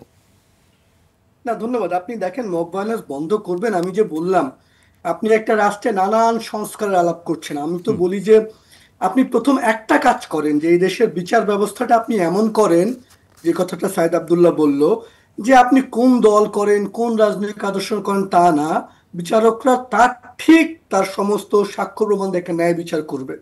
বাংলাদেশ কি সে জায়গায় এতটুকু পরিবর্তন হয়েছে? বিশ্বাস করেন আমি এতটুকু পরিবর্তন দেখি না, বরং আওয়ামী লীগের সময় সে তার দলের লোকজনকে নিয়োগ করতো, এখনো আবার আপনি কোনো না কোনো রাজনৈতিক দল দেখবেন। আপনি আজকের আলোচনাগুলো দেখেন, কেউ চায় বিএনপির বিজয়, কেউ চায় এনসিপির বিজয়, কেউ চায় জামাতের বিজয়, কিন্তু আপনি ক্ষমতায় প্রধানমন্ত্রীতে কে হচ্ছেন কি যায় আসে, যদি দেখছেন সাধারণ কৃষকের এই যে দশটা গাজীপুরে বলেন তার জীবন মান না যায়, পরিবর্তন না হয়, 2বার বা 4বার প্রধানমন্ত্রীদের কি। সেজন্য আমি বলি আপনি দেখেন আওয়ামী লীগ তার আমলে বিচারক নিয়োগ করেছে, তার আমলে পুলিশ নিয়োগ করেছে, প্রশাসনকে তার দল, আমরা ঠিক তার অপোজিট চিত্র দেখতে পাচ্ছি। কিন্তু যদি এমন হতো যে বিচার বিভাগ বা দুর্নীতি দমন কমিশন সে দেখছে অন্যায়টা কে করছে, তার কোনো রাজনৈতিক পরিচয় নাই, আপনি শুধু সেইটুকু ঠিক করেন, আপনি কে প্রধানমন্ত্রী হলো বা কে জায়গা ঠিক করলো সেটা হচ্ছে আপনি করেন যে আপনার দেশের শাসন ব্যবস্থাটা কিভাবে আপনারা করবেন, কি করে আপনি জনগণের পরিবর্তন। আপনি যদি এখন গিয়ে একজন রিক্সাওয়ালা, সিএনজি চালক, আমরা মনে করি যে দেখেন আমার ভীষণ আপত্তি আছে মুক্তিযুদ্ধ বলেন 90 বলেন যখন কোনো রাজনৈতিক দল বলে তাদের আন্দোলন, কালকে এনসিপি গিয়ে রাজপথে আন্দোলন করে ডাক দিক তো দেখি সারা দেশের লোকজন আসে কিনা। আসবে না কেন, আসবে না কেন শরীফ ভাই? না শরীফ ভাই আসবে না কেন? আমি বলি আসবে না কারণ একটা আন্দোলনে ওই যে মানুষটা সাধারণ কৃষক রিক্সাওয়ালা আসে নিজেদের স্বতঃস্ফূর্ত আন্দোলন থেকে আসে, তারা কোনো রাজনৈতিক দলের ডাকে আসেনি। সে মনে করে 16 বছর ধরে যে দুঃশাসন চলেছে, আমি কথা বলতে পারিনি, ভোট ঠিক মতনই, সে কারণে আসে। বাংলাদেশে কখনোই কোনো একক রাজনৈতিক দল বা কোনো নেতার ডাকে কখনোই কিছু হয়নি। যারা আজকে বলছে ভীষণ মিথ্যে কথা, এটা হচ্ছে চেতনার যে কথা বলছেন সেই চেতনার কথা বলছেন আপনি। আমি যদি মনে করে দিই আপনাদের শাহবাগের গণজাগরণ আন্দোলন, সারা দেশের লোকজন আসলো, ইমরান সরকার নামে একজন তিনি দাবি করলেন তার নেতৃত্বে আসছে, চোখের সামনে আমরা দেখেছি তার ডাকে 150 জন লোক আসেনি, তো কেন তার লোকজন যায়নি?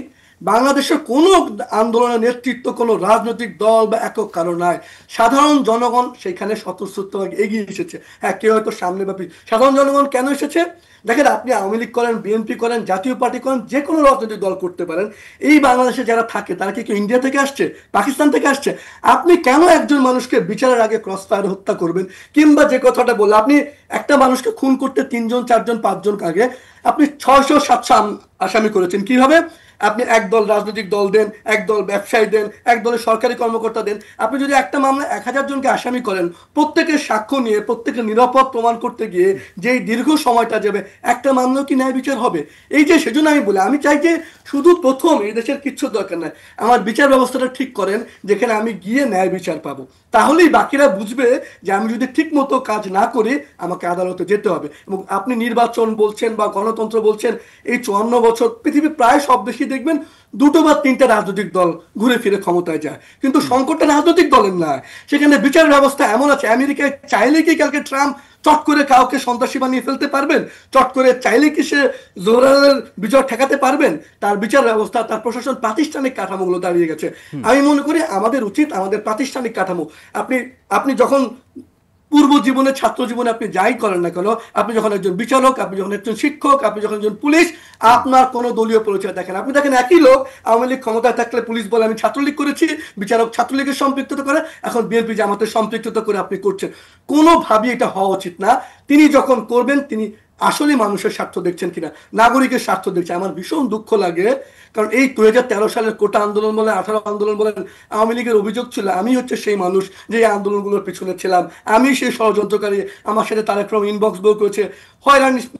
আমি একটা সুন্দর বাংলাদেশের স্বপ্ন আজীবন চেয়েছি, বারবার চেয়েছি, এখনো চাই এমন একটা দেশ যে দেশে একজন সাধারণ মানুষ ন্যায় বিচার পাবে। না শরীফ ভাই অবশ্যই সেই ন্যায় বিচার পাবে, এবং সেই ন্যায় বিচার পেতে একজন ব্যক্তির কি পেশাগত মর্যাদা, কি রাজনৈতিক পরিচয়, সেগুলো কোনো বিবেচ্য বিষয় না। কিন্তু আপনার কাছে প্রশ্ন হলো, ছোট্ট করে শুনতে চাইবো যে বিচার ব্যবস্থা সংস্কারের লক্ষ্যে বিচার অঙ্গন থেকে কিংবা সরকারের পর্যায় থেকে যে উদ্যোগগুলোর গ্রহণ করা হচ্ছে বা যে আলাপগুলো করা হচ্ছে, এর মধ্যে দিয়ে আপনি যে প্রত্যাশা রাখলেন সেই প্রত্যাশিত জায়গায় ফিরে যাওয়া যাবে এই স্বপ্ন দেখেন? না, আমি এখন যে অবস্থা চলেছে গত 1 বছরে যা হয়েছে, আমি বিচার বিভাগে বিন্দু মাত্র পরিবর্তনের স্বপ্ন দেখি না। কারণ আমার অসংখ্য বন্ধু বান্ধব জুডিশিয়ারিতে আছে, আমি দেখি তাদের উপর দিয়ে রীতিমতো আগেও যেভাবে টর্চার বা নির্দেশনা দেওয়া হতো, এখনো প্রত্যক্ষ পরোক্ষ করার ক্ষেত্রে নির্দেশনা যায়। অনেক ক্ষেত্রে ভয়ের চোটে তারা থাকে। একজন বিচারক তিনি স্বাধীনভাবে বিচার করার জন্য আদালত, পিপি, সিস্টেম, রাজনীতি, সেই জায়গাটা আমরা করতে এতটুকু পারিনি। আমি এক উদাহরণ দেবো, কেউ শুনলে আমার এত খারাপ লাগতে পারে, পাকিস্তান একটা স্বৈরতান্ত্রিক রাষ্ট্র ব্যবস্থা, মিলিটারি চালায়।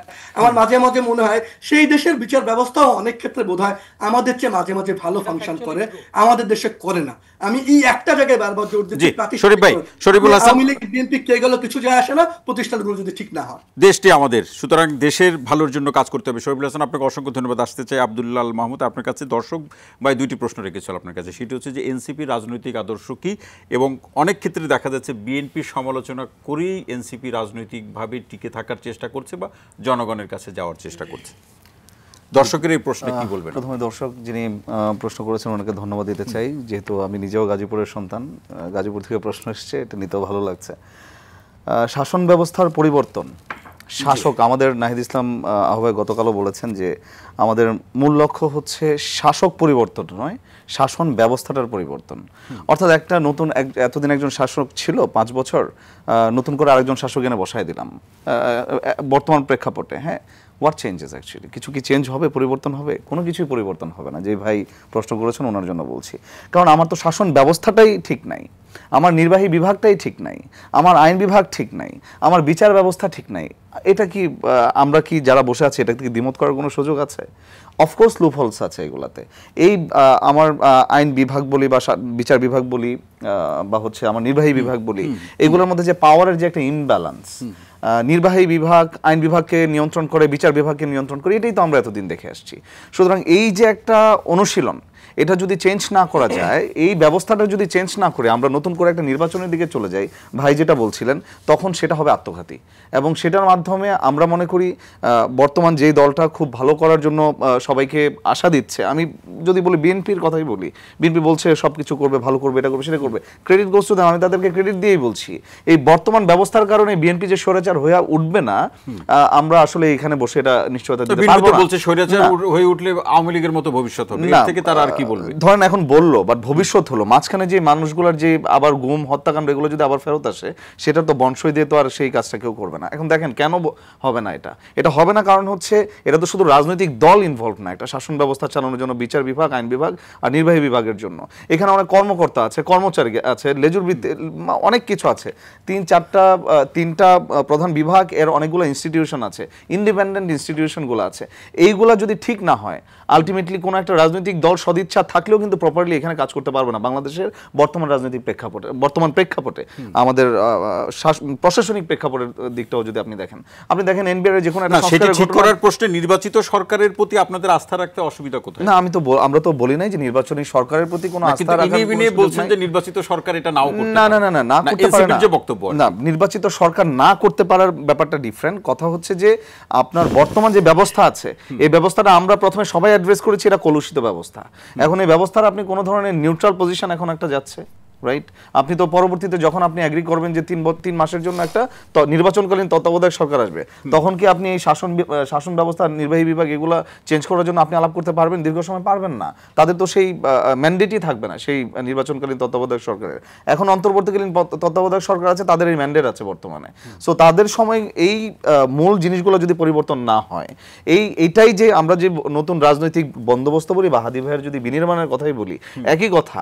বা ভাই যেটা বললেন যে হচ্ছে ধরেন কি বলে এটাকে, হসপিটালগুলোর অবস্থা খারাপ, ভাই বললেন হচ্ছে শরীফ ভাই বললেন কোর্টের অবস্থা খারাপ, আমরা বলছি খারাপ, কিন্তু সেই খারাপের কোনো সমাধানের দিকে না যে আমরা যদি বলি খালি নির্বাচন দাও সব ঠিক হয়ে যাবে, মানে এটা প্যারাসিটামলের মতো আর হচ্ছে আপনার নিউটেক ট্যাবলেটের মতো। শরীর ব্যথা হলেও প্যারাসিটামলের নিউটেক খাইতে হবে, আবার মাথা ব্যথা হলে প্যারাসিটামল নিউটেক, ব্যাপারটা এরকম না। আমাদের বলছিলেন আসলে জুলাই গণঅভ্যুত্থানের আকাঙ্ক্ষা বা চেতনা বাস্তবায়ন করার প্রশ্নে সরকারের অনেক জায়গাতে তার ইনক্যাপাসিটি অথবা তার ঘাটতির জায়গাটা আছে। খালি সরকারকে দোষারোপ করব ভাই, এই ক্ষেত্রে আসলে আমাদেরকে গুড সিটিজেন হিসেবে কার্যত তো দায় দায়িত্ব তো সরকারের দায় দায়িত্ব আছে, সেটা আমরা অস্বীকার করছি না। এখন আমরা শুধু সরকারকে বললাম এটা আপনার দায়িত্ব সংস্কার করা, আপনি সংস্কার করে দিয়ে দেন। আবার আমি এখন বলছি যে হচ্ছে না, আমার নির্বাহী বিভাগ ধরেন এই ক্ষমতার যে ব্যালেন্সের কথা বলছি, সাংবিধানিক কাউন্সিলের কথা বলছি, আমরা আপত্তিটা এত মানে জোরদার কেন যে নির্বাহী বিভাগ থেকে ধরেন ক্ষমতা চলে যাবে? আমি আপনাকে একটা রেফারেন্স ধরে বলি, শাহাবুদ্দিন আহমেদ বিচারপতি ছিলেন, বাংলাদেশের তত্ত্বাবধায়ক সরকার হিসেবে ফাংশন করেছিলেন, though it was not constitutional but first of its kind, এবং সেটা ছিল ফাইনেস্ট একটা ব্যবস্থা। ওই টাইমে উনি টেক ওভার করার সাথে সাথে বাংলাদেশের ফিল্ড প্রশাসন ব্যাপকভাবে রদবদল করেছিলেন, প্রত্যেকটা থানায় ওসি বলেন, এসপি বলেন, এমন সংস্কার করেছিলেন যে ইলেকশনটা মোটামুটি ফেয়ার হয়েছিল।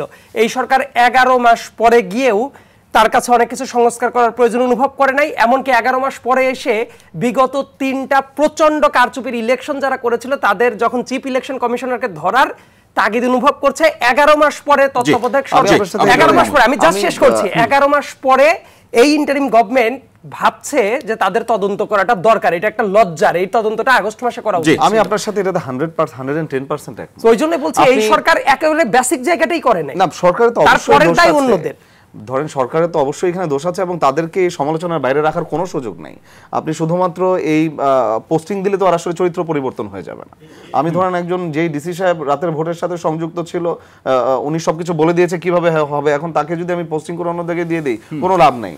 আপনি কত বছর কত মাস পরে যে হচ্ছে আপনার লিস্ট করেছে কোন ডিসি কোথায় ছিল, এগুলো হচ্ছে আসলে কালক্ষেপণের মাধ্যমে করেছে। এখন কারো ম্যান্ডেট ছিল অফকোর্স, তার মানে হচ্ছে তত্ত্বাবধায়ক সরকারের ভিতরেই এরকম কেউ আছে বা কেউ বা কারা থাকতে পারে যারা চায় না ওই ডিসি বা ওই এসপি যারা ছিল এটার সাথে সংযুক্ত তাদেরকে আইনের আওতায় নিয়ে আসা উচিত। আপনি দেখেন পুলিশ সংস্কার কমিশনের কথাই যদি বলি, অনেক রাগঢাক রেখে এখানে পুলিশকে যেই রাজনৈতিক দলে আসে তারাই ধরেন হচ্ছে লাঠি হিসেবে ব্যবহার করে, রাইট? সবচেয়ে বেশি করেছে হচ্ছে স্বৈরাচারী হাসিনা, ঠিক আছে? পুলিশ দিয়ে ধরেন খুন খারাপি করে শেষ করে ফেলছে। তো এই পুলিশ সংস্কারের পিছনে যখন একটা পুলিশ সংস্কার কমিশন হইলো, কোথায় হারায় গেল পুলিশ সংস্কার কমিশনটা? কোনো আওয়াজ নাই। কয়েকদিন হচ্ছে আপনার কিছু ড্রেস পরিবর্তনের কিছু রিহার্সাল দেখলাম আমরা, টিভি দেওয়ার পর কিছু নাই।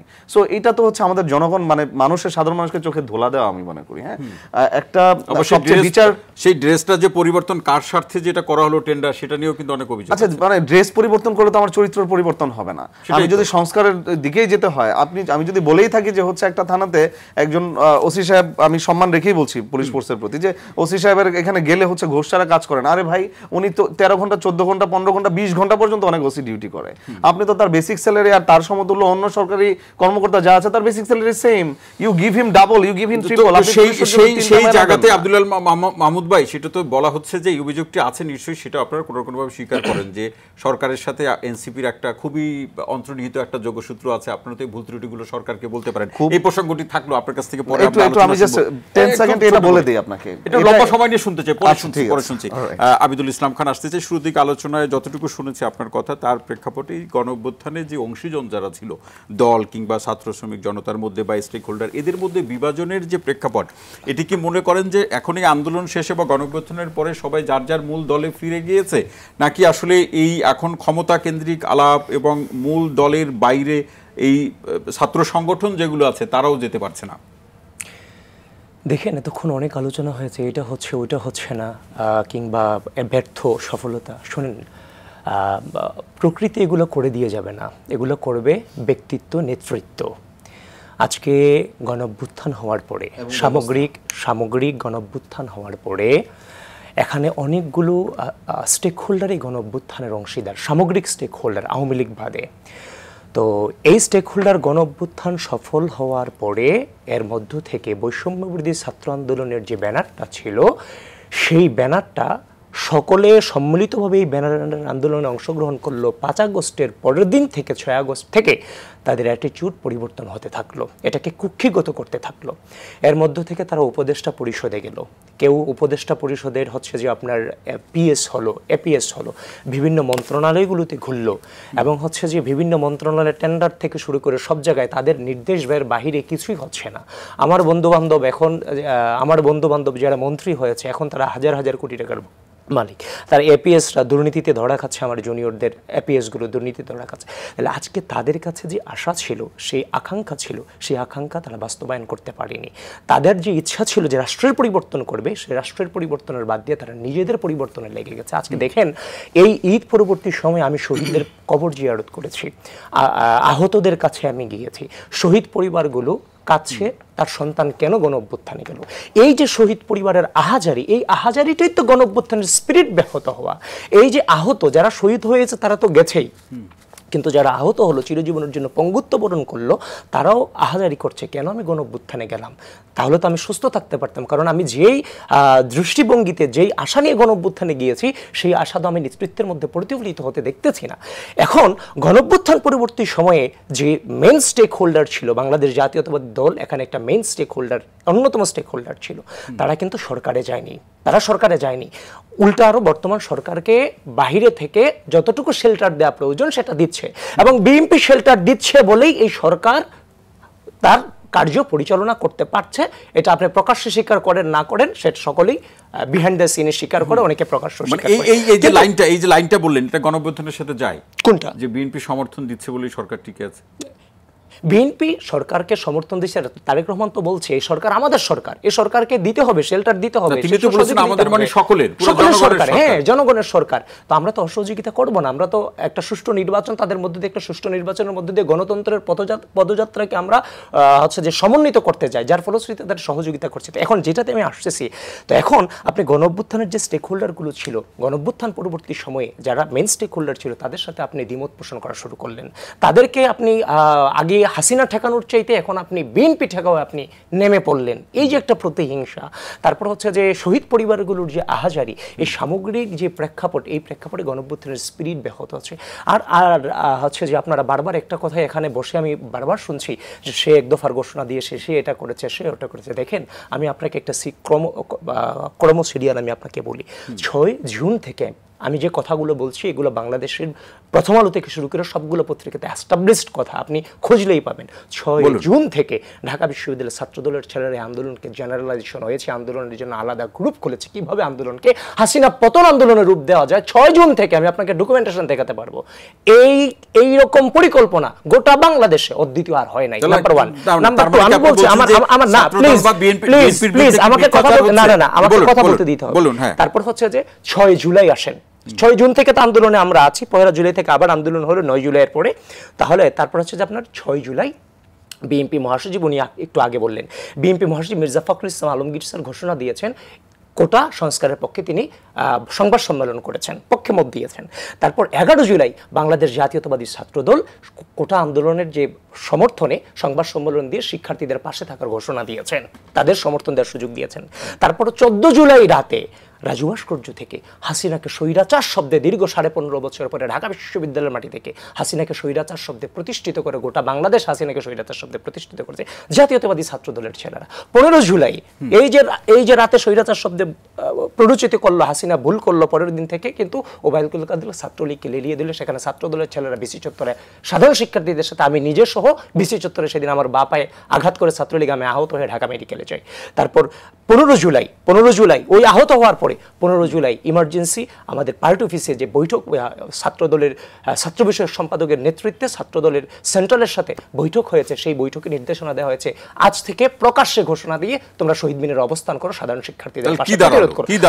আমার কথাটা একটু শেষ করতে দেন, যে নাই এটা বলা হচ্ছে। তাহলে 15 জুলাই আমাদের যে অবস্থানের কর্মসূচি, চট্টগ্রামের শহীদ ওয়াসিম আকরাম এই কর্মসূচির ছবি দেখে সে ফেসবুক ওয়ালে পোস্ট দিয়েছে, আমার প্রাণের সংগঠন সাধারণ শিক্ষার্থীদের পাশে, এই পরিচয় আমি শহীদ হব। ঠিক এর 16 ঘন্টা পরে চট্টগ্রামে চলে আসুন 16 শহর ডেকে, চট্টগ্রামে শহীদ ওয়াসিম আকরাম শহীদ হল। তারপরে সেই 16 জুলাই বিএনপির ভারপ্রাপ্ত চেয়ারম্যান জনাব তারেক রহমান ঘোষণা দিলেন, 16 জুলাই, বারবার বলছি 16 জুলাই তারেক রহমান ঘোষণা দিলেন এই মুহূর্তে দেশের মানুষ রক্ষা এবং দেশ রক্ষার একমাত্র স্লোগান হবে দফা 1 দাবি 1 খুনি হাসিনার পদত্যাগ, যেটা তারেক রহমান 16 জুলাই উচ্চারণ করেছিলেন। বিএনপি মহাসচিব মির্জা ফখরুল ইসলাম আলমগীর স্যার সকল রাজনৈতিক দলের পক্ষে বাংলাদেশের মানুষকে আন্দোলনে নেমে আসার আহ্বান জানিয়েছেন। বাংলাদেশ জাতীয়তাবাদী ছাত্র দল একই দিনে সংবাদ সম্মেলন করার মাধ্যমে সশরীরে সরকারের বিরুদ্ধে প্রতিরোধের জন্য পরের দিন থেকে আন্দোলনের ঘোষণা দিয়েছেন।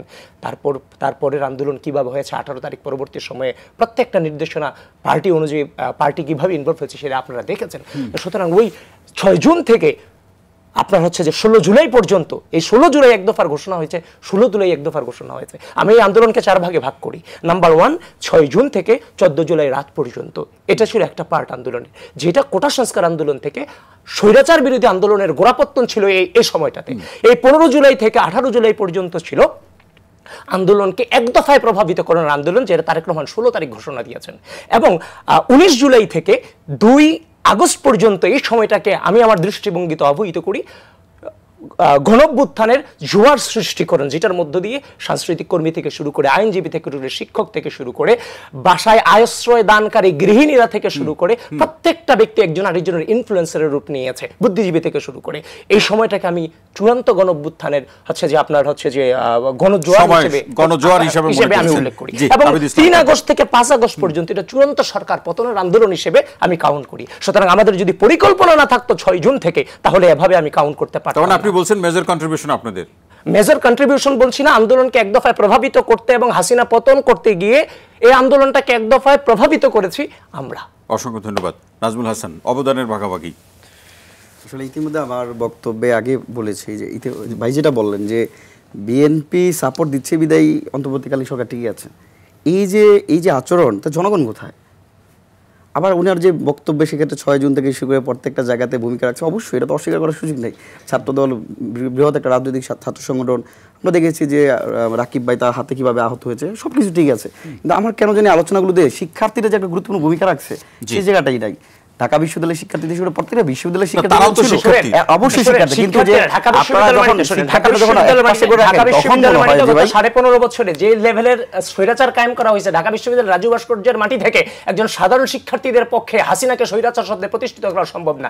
সাধারণ শিক্ষার্থীরা আন্দোলনে ছিল বলে এই আন্দোলনটা গণঅভ্যুত্থানের রূপ গেছে, কিন্তু এই গণঅভ্যুত্থানের রূপ দেওয়ার পেছনে একটা স্টেক দরকার ছিল, ড্রাইভার দরকার ছিল। সেই ড্রাইভার হিসেবে আমরা গত 15.5 বছরে বাংলাদেশে পরিস্থিতি ফেস করে, হাসিনাকে ফেস করে আজকের এই জায়গাটাতে এসেছি বলে আমরা সেই এই জায়গাতে তো অবশ্যই সবচেয়ে নির্যাতিত নিষ্পেষিত একটা সংগঠনের নাম বিএনপি সব জায়গায় হয়েছে। আপনারা যে কথাটি বললেন, আমরা কিন্তু ছাত্র অধিকার পরিষদের পক্ষ থেকে যখন দামি নির্বাচন হয় ঢাকা বিশ্ববিদ্যালয় আমরাই একমাত্র সংগঠন যারা রাজ্য ভাস্কর্যের সামনে গিয়ে মিছিল করেছি। তার মানে এই না যে সব ক্রেডিট সবকিছু করবো, আমাদের জায়গাতেই যে জনগণ সকল ক্ষমতার উৎস, শিক্ষার্থীরা যে একটা অভূতপূর্ণ একটা ভূমিকা রেখেছে, সেই জায়গাগুলো আমরা এক পেশে করে দিই। আমার দল, আপনার দল, সবগুলো কথাবার্তা বলে। এবং আরেকটি কথা হাদি ভাই বলেছেন যে এনসিপি আসলে ওইভাবে প্রায়োরিটি নাই বা অন্য কিছু নাই। আমরা এই কথাগুলো শুনে একটু হাসি ভাই। দেখেন বর্তমানে এই যে ওনারা যে রাগ ক্ষোভের কথাগুলোতে আমারও একই জায়গাতে আছে। বৈষম্যবিরোধী ছাত্র আন্দোলনের সবাই ছিল, এটা পবিত্র ব্যানার, সবাই তার নেতৃত্ব মেনে নিয়েছে, এটা ঐক্যের প্রতীক ছিল। কিন্তু আপনি দেখেন বৈষম্যবিরোধী ছাত্র আন্দোলনে কি একমাত্র ছাত্র সংগঠন? এখানে ছাত্রদল, শিবির, ছাত্র অধিকার পরিষদ আর অন্যরা ছিল না? আপনি দেখেন অভ্যুত্থান পরবর্তী সময়ে সরকারি যতগুলো ছাত্র প্রতিনিধি আছে সব জায়গায় যেতে হবে বৈষম্যবিরোধী ছাত্র আন্দোলন। এখনো আপনি যখন প্রতিনিধি দেখবেন এনসিবির প্রতিনিধি, এনসিবি দেখলে যাওয়া হয়। এই যে দৃষ্টিভঙ্গি, তখনই মনে হয় যে আমরা অভ্যুত্থান পরবর্তী সমাজে একসাথে হইব, ঐক্যবদ্ধ থাকবো। সেই ঐক্যবদ্ধ থাকার মতো প্ল্যাটফর্ম আমাদের মধ্যে নাই, যার কারণে কথায় কথায় আমাদের মধ্যে ক্রেডিটবাজি, যেটা আমি মনে করি প্রফেসর ইউনূস স্যার প্রথমেই সেই ভুলটা করেছেন। এবং জাতির যে বিভাজনের যে প্রক্রিয়া, প্রথম বিভাজিত করার যদি মাস্টারমাইন্ড বলেন সেক্ষেত্রে ডক্টর ইউনূস। হঠাৎ করে সবাইকে মাহফুজ আবদুল্লাহকে এখানে মাস্টারমাইন্ড বলে এদেশের মানুষকে, এদেশের শিক্ষার্থীদের, এদেশের সকল শ্রেণী পেশার মানুষকে যে অবহেলিত করেছে, এটাতে আমাদের এই যে তারপর থেকে বিএনপি সব করেছে, এরপর জামাত করেছে, তাহলে এই দেশের জনগণ, শিক্ষার্থী তারা অনেকটাই করে। এই বিভাজন কি আর এক হবে? এই বিভাজন ভুলে কি এক হওয়া সম্ভব? গণঅভ্যুত্থানের স্পিরিট বাস্তবায়নের প্রশ্ন অবশ্যই সম্ভব। এখন দেখুন এই যে সাইদ আব্দুল্লাহ ভাই কিছুক্ষণ আগে যে কথাটা বলেছেন, বিচার সংস্কার থেকে শুরু করে প্রত্যেকটা বিষয় আমরা কিন্তু আসলে দৃশ্যমান গত 11 মাসে কি কি সংস্কার করছে সেগুলো কিন্তু এই সরকার আমাদেরকে দেখাতে পারে নাই। আমরা মনে আহ্বান জানাই যে এই সরকার দায়িত্ব পাওয়ার পর 8 আগস্ট থেকে শুরু করে এই পর্যন্ত কি কি সংস্কার করছে সেগুলো একটা দৃশ্যমান রোডম্যাপ বা কি কি করবে সেগুলো আমাদের প্রচার করা উচিত। আরেকটা বিষয় যে বলছে যে নির্বাচিত সরকার আসলেই সংস্কারগুলো করবে, তাহলে এই যে 11 মাস কেন বোনাস লাইফ লিড করছে? ইউনূস সরকার কি করছে? এই প্রশ্নগুলো যখন বলি আমরা যে নির্বাচিত সরকার এলে বাকি সংস্কার করবে, তাহলে কেন যে ব্যর্থতা দায় নিয়ে তো এখনই পদত্যাগ করতে হবে? কেন আমরা ফেব্রুয়ারি পর্যন্ত সময় দিবে অন্তর্বর্তীকালীন সরকার? সরকার যে চেষ্টা করছে সেগুলো কি আপনার গুরুত্বপূর্ণ মনে হচ্ছে না? অবশ্যই চেষ্টা করছে, চেষ্টা জায়গায় অনেক জায়গায় ঘাটতি আছে, ব্যর্থতা আছে। কিন্তু সেক্ষেত্রে আপনার দেখেন স্বরাষ্ট্র উপদেষ্টা গতকাল একটা বক্তব্য দিলেন যে আপনি কিছুক্ষণ আগে বললেন যে আমাদের এক উপদেষ্টার ব্যাগেতে ভুলবশত হোক, অনিচ্ছাকৃত হোক, ইচ্ছাকৃতভাবে হোক একটা ম্যাগাজিন পিস্তলের ইয়া পাওয়া হয়েছে। একজন সাধারণ একটা নাগরিক যদি হতো তার মধ্যে কি ব্যবস্থা নিত? রাষ্ট্রের কি আইন শৃঙ্খলা বাহিনী নাই? সেক্ষেত্রে উপদেষ্টা বলছেন এটা জাস্ট একটা ভুল। এই জাস্ট একটা ভুল করে একটা অন্যায়কে, একটা অপরাধকে আমরা একটা নর্মালাইজ করে ফেলছি। এই জায়গাতে মনে করি যে প্রত্যেকটা বিষয়তেই জোড়াতালি করে উপদেষ্টা পরিষদ থেকে যে বয়ান দেওয়া হয়, এই বয়ানের কারণে রাজনৈতিক দলগুলোর মধ্যে আরও বেশি ভিন্নতা তৈরি হচ্ছে। আরেকটা বিষয় বলি, আমরা কিন্তু বারবার বলতে চাচ্ছিলাম যে জুলাই সনদ কেন দেওয়া হচ্ছে না? উপদেষ্টা পরিষদের মিটিং শেষে 10 মে আসির মুল স্যার বলেছেন যে আগামী 30 কর্মদিবসের মধ্যে জুলাই সনদ দেওয়া হবে। তাহলে এখানে এই 30 কর্মদিবস চলে যাওয়ার পর কেন আজ পর্যন্ত আমরা জুলাই সনদ পাচ্ছি না? কেন পাচ্ছি না? কেন সেটা হবে এই আশা রাখতে পারেন? এই আমরা তো, কারণ এই সরকার তো অলরেডি মুনাফিক আচরণ করে ফেলছে। উপদেষ্টা পরিষদের মিটিং করছে, তারপর সে প্রেস ব্রিফিং এ বলছে আগামী 30 কর্মদিবসের মধ্যে আমরা জুলাই সনদ দিব, কিন্তু 30 কর্মদিবস চলে গেল, এখন পর্যন্ত আমরা তার সরকার কার হয়ে কাজ করছে বা কার জন্য কাজ করছে? সরকার এক এক সময় এক একজন হয়ে কাজ করছে। যখন বিএনপি একটু টাইট দেয় তখন বিএনপির পক্ষে কথা বলে, আবার যখন জনগণ তার বিরুদ্ধে কথা বলে তখন জনগণের পাশ নিয়ে কোনো রকম জগাখিচুড়ি অবস্থা রয়েছে। আমার মনে হয় সব কিছু মূলে আমরা সবচেয়ে এই যে বিষয়টা হচ্ছে, দেখেন আজকে যদি শেখ হাসিনা থাকতো আমরা তো এইখানে এইভাবে কথা বলতে পারতাম না। আমি 5 আগস্ট সকাল 8টা যে বক্সিবাজারে গ্রেপ্তার হয়েছি এবং দুপুর 12টা আমাকে ক্রস ফায়ার দেওয়ার জন্য সিটিটিসিতে না যাওয়া হয়, আমি 3টা সাড়ে 3টা পর্যন্ত সেখানে অবরুদ্ধ ছিলাম। আমি আল্লাহর কাছে বলতাম, আল্লাহ এই গত এতদিন যাবত এত নির্যাতন নিষ্পেষিত হয়েছে, বাংলা ব্লকেট কর্মসূচি, কমপ্লিট শাটডাউন, প্রত্যেকটা জায়গাতে আমরা কৃষককে দেখতে পেয়েছি, এখানে আমরা সিএনজিওয়ালাকে দেখতে পেয়েছি। এত মানুষের সম্পৃক্ত হওয়ার পরে এবার আমরা কি পতন হবে না শেখ হাসিনার? সেই জায়গাতে আলহামদুলিল্লাহ শেখ হাসিনার পতন হিসেবে আমাদের মনে করি এই জায়গাতে গণঅভ্যুত্থানকারী প্রত্যেকটা পার্টিসিপেটরি যারা আছে তাদের আসলে সন্তুষ্ট হওয়া উচিত, এবং এই যে ঐক্যের যে একটা জায়গা আছে সেই জায়গা আবার একসাথে আসা উচিত, যে দেশের পরিবর্তন। আমরা যে স্বপ্ন নিয়ে যে মানুষটা গুলি খেয়েছে, যে ছেলেটা গুলি খেয়েছে, দেন ইয়ামিনকে যেভাবে হত্যা করা হয়েছে, এগুলো দেখলে কি আমাদের মনে হয় না যে গণঅভ্যুত্থানটা ব্যাহত হচ্ছে? আমাদেরকে একসাথে হওয়া উচিত। দল তো অনেক কিছু করতে পারি না, এখন আজকে আমরা চাপাবাজি করতে পারবো, দল স্ট্যান্ডবাজি করতে পারবো, আমরা দল অনেক কিছু করছে, আলটিমেটলি একটা বৃহত্তর একটা স্বার্থের আমাদের এখন প্রয়োজন আছে একসাথে হওয়ার। এখনও যে অনেক জায়গায় ঐক্যমত হচ্ছে, আমার মনে হয় আর একটু ছাড় দিলে আমাদের কাঙ্ক্ষিত বাংলাদেশে আমরা যেতে পারবো। দলের কথা বাদ দিয়ে, দলের চিন্তা কথা বাদ দিয়ে আমাদের দেশের মানুষের কথা চিন্তা করা উচিত, না হলে আগামীতে আমাদের পরিণতি শেখ হাসিনার মতন হবে এবং অন্যদের মতোই হবে আর কি। অসংখ্য ধন্যবাদ। শরীফ ভাই, আমরা শেষের দিকে একটু শুনতে চাই, সুপারিশের জায়গাটি একটু শুনতে চাই, যে আসলে হতাশার কথাও সম্মানিত আলোচক বা আপনারা বলছেন এবং আশার যে প্রসঙ্গগুলো আছে সেগুলোও বলছেন, কিন্তু আমরা চাই হতাশা কাটিয়ে আশার পরিমাণটা অনেক বেশি বাড়ুক, বা সেই সংখ্যাটা বাড়ুক, এবং যত অন্ধকার আছে সব আলোয় আলোকিত হোক এই গণঅভ্যুত্থানের সূত্র ধরে। এই জায়গাতে একটু শুনতে চাই সুপারিশ আকারে। আমি মনে করি যে হতাশার কথাগুলো আপনি যত বলবেন এগুলো এক ধরনের আশারই জন্যই প্রতিবন্ধ, আমরা বলি সে কারণে। কিন্তু আমি আপনাদেরকে বলি যে এই যে তরুণরা সারা দেশের প্রতিটা বিশ্ববিদ্যালয়ে নেমেছিল, সে চেয়েছিল কেন এটার নাম বৈষম্য বিরোধী আন্দোলন, কারণ হচ্ছে সে কোটা নিয়ে একটা বৈষম্য বিরুদ্ধ ছিল। এই যে ছেলেগুলা বিসিএস সরকারি চাকরির ব্যবস্থা সংস্কার চেয়েছিল, সেই ছেলেগুলোর জীবনে কি এতটুকু পরিবর্তন এসেছে? গতকাল 44তম বিসিএস দিয়েছে, বাংলাদেশে একটা বিসিএস শেষ করতে এখনো 5-6 বছর লাগে, যা চায় নামে হয়, এতটুকু পরিবর্তন হয়নি। এবং আমি বিশ্বাস করেন কোনো অন্তর্বর্তীকালীন সরকার, কোনো অস্থায়ী সরকার, কোনো স্বৈরশাসক, আমার এদের প্রতি কোনো আস্থা নাই, ফেরেস্তা বসায় দিল আমার আস্থা নাই। পৃথিবীতে আজকে এই পর্যন্ত আসা কতগুলো বেসিক নিয়ম আছে, কি 4 বছর বা 5 বছর পর নির্বাচন হতেই হবে। যারা বলছে সংস্কার, এগুলো আপনি 20-25 বছর ধরে এগুলো অর্থহীন আলাপ। এই যে আপনি বলছেন সংস্কারের পর নির্বাচন, আপনার প্রতি 4-5 বছর পর পর নির্বাচন করতেই হবে, এবং সেই নির্বাচনটা তো একটা ভালো নির্বাচন, অংশগ্রহণমূলক নির্বাচন। পৃথিবী এইভাবেই এগিয়েছে। আমেরিকা ট্রাম্পকে যেমন জেলে দিয়েছে, সেই ট্রাম্প আবার নির্বাচিত হয়েছে। ট্রাম্প ভীষণ অপছন্দ করে আমদানি, তিনি নিউ ইয়র্কের মেয়র হতে ডেমোক্রেটদের আমি মনে করি এটাই গণতন্ত্রের সৌন্দর্য। আমি মনে করি শেষ করি, যদি সেফ 3টা জিনিস আমরা করতে পারি: 1, প্রতি 5 বছর পর পর একটা ভালো নির্বাচন; 2, বিচার ব্যবস্থাটা এমন হবে প্রত্যেকটা মানুষ সেখানে ন্যায় বিচার পাবে; এবং তৃতীয়ত, মত দ্বিমত, আপনি বলতে পারবেন আমি ইউনুসকে চাই না, আর একজন বলবেন যে আমি ইউনুসকে 5 বছর চাই। এই দুটো তার মতামত আছে, এই মতামত দেওয়ার কারণে আপনি তাকে মামলা, গ্রেপ্তার কোনো কিছু করতে পারবেন না। কিন্তু ভীষণ দুঃখজনক হলো, আগে ডিজিটাল সিকিউরিটি মামলা হতো, এখন কথায় কথায় হত্যা মামলা হয়, এবং কোনো জামিন নাই, কোনো কিছু নাই। বিচার ব্যবস্থার যে বাংলাদেশ ধ্বংসের পথ দেখি, যেই দেশের বিচার ব্যবস্থা ধ্বংস হয় এবং তারুণ্য ধ্বংস হয়, সেই দেশে আমি কোনো আশা। শরীফ ভাই অসংখ্য ধন্যবাদ। শরীফ ওসমান হাদি, আপনার শেষ মন্তব্য শুনবো।